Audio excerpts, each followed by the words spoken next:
নমস্কার সবাইকে, প্রতিমা ভেজ কুকিংয়ে সবাইকে স্বাগতম। আজ আমি তোমাদের সাথে সজনে ডাঁটা ভর্তা রেসিপি শেয়ার করব। এখানে আমি আমাদের গাছ থেকে টাটকা সজনে ডাঁটা পেড়ে নিয়েছি, আর সেখান থেকেই কয়েক পিস ভর্তা করার জন্য নিয়েছি। ভর্তার জন্য একটু মোটা মোটা দেখেই সজনে ডাঁটা নিয়েছি। এবার এই সজনে ডাঁটার গায়ে তেল মাখিয়ে নেব। হাতের তালুতে অল্প করে একটু সয়াবিন তেল নিয়েছি। এবার একটা সজনে ডাঁটা তুলে সজনে ডাঁটার সারা গায়ে এই তেলটা ভালো করে মেখে নেব। এতে করে পুড়িয়ে নিতে সুবিধা হবে। আর একইভাবে সবগুলো সজনে ডাঁটার গায়েই তেল মাখিয়ে নিতে হবে। সবগুলো সজনে ডাঁটার গায়ে তেল মেখে নিয়েছি। আর সাথে নিয়েছি 2টা টমেটো। এই টমেটো 2টা মাঝখান থেকে কেটে নিয়েছি। এবার সজনে ডাঁটাগুলো পুড়িয়ে নেব। চুলায় স্ট্যান্ড বসিয়ে দিয়েছি, তার উপর সজনে ডাঁটাগুলো একে একে দিয়ে দেব। সবগুলো সজনে ডাঁটাই মাঝ বরাবর দিয়ে দিতে হবে। তোমরা চাইলে এখানে একটা একটা করেও পুড়িয়ে নিতে পারো। গ্যাসের চুলার পাশাপাশি মাটির উনুনেও তোমরা চাইলে পুড়িয়ে নিতে পারো। আর সজনে ডাঁটাগুলো এক পাশটা একটু হয়ে গেছে, এবার উল্টে দিতে হবে। আর সবগুলোই সজনে ডাঁটা উল্টে দিয়েছি। এই সজনে ডাঁটা পোড়ানোর সময় চুলার আঁচটা মিডিয়াম রেখে ধীরে ধীরে পুড়িয়ে নিতে হবে। এতে করে ভেতরের যে শ্বাসটুকু থাকে সেটা ভালো করে সেদ্ধ হয়ে যাবে। কথা বলতে বলতে সজনে ডাঁটাগুলো পুড়িয়ে নিয়েছি। এবার চুলায় কড়াই বসিয়ে দিয়েছি। এবার দিয়ে দেব পরিমাণ মতো তেল, তারপর দিয়ে দেব শুকনো মরিচ। আর এই শুকনো মরিচগুলো চুলার আঁচটা একদম লো রেখে ধীরে ধীরে নেড়েচেড়ে ভেজে নিতে হবে। চুলার আঁচটা লো রাখার কারণে ভিতরের যে বীজগুলো থাকে সেগুলো অনেক সুন্দর ভাজা হবে। মরিচগুলো ভাজা হয়ে গেছে। এবার টমেটোটা হালকা সেদ্ধ আর হালকা করে ভেজে নেব। একে একে 4 পিস টমেটোই কড়াইতে দিয়ে দেব। টমেটো দেওয়া হয়ে গেছে। এবার ঢাকনা দিয়ে ঢেকে দেব। আর চুলার আঁচটা মিডিয়াম রাখব। এক পাশটা একটু সেদ্ধ হয়ে গেছে। এবার ঢাকনাটা তুলে উল্টে দেব। এভাবে উল্টে পাল্টে টমেটোটা ভেজে নিতে হবে। উল্টে দেওয়া হয়ে গেছে। আবারও ঢাকনা দিয়ে ঢেকে দেব। ঢাকনাটা তুলে আবারও উল্টে দেব।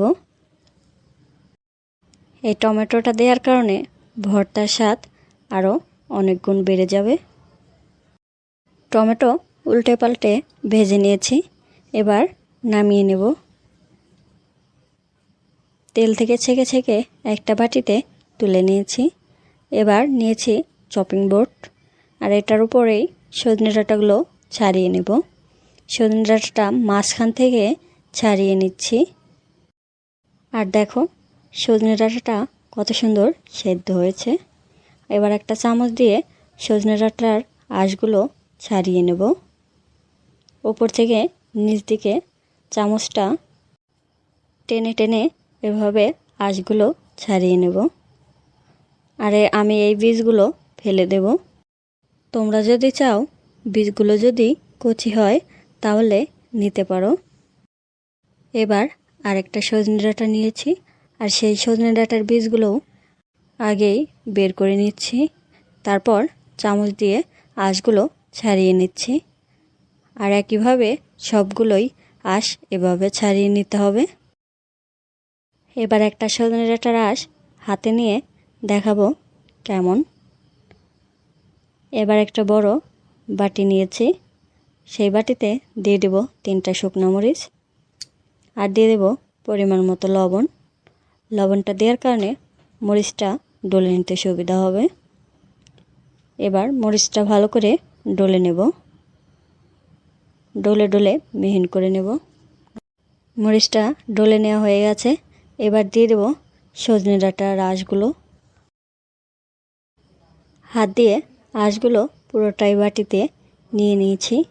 এবার ভালো করে মিশিয়ে নেব মরিচের সাথে। এখানে ঝালের পরিমাণটা তোমরা তোমাদের পছন্দ অনুযায়ী নিতে পারো। মেখে নেওয়া হয়ে গেছে। এবার দিয়ে দেব টমেটো, আর টমেটোর চোচাটা ছিলে নিয়েছি, আর টমেটো দেওয়া হয়ে গেছে।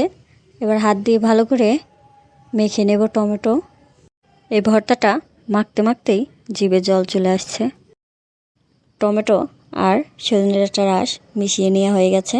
এবার দিয়ে দেব কেটে রাখা ধনিয়া পাতা কুচি। ধনিয়া পাতা কুচিটা দেওয়ার কারণে খেতে আরও বেশি মজা লাগবে। ধনিয়া পাতা কুচি দিয়ে এবার ভালো করে মেখে নিয়েছি। এবার দিয়ে দেব পরিমাণ মতো সরিষার তেল। এবার ভালো করে মিশিয়ে নেব।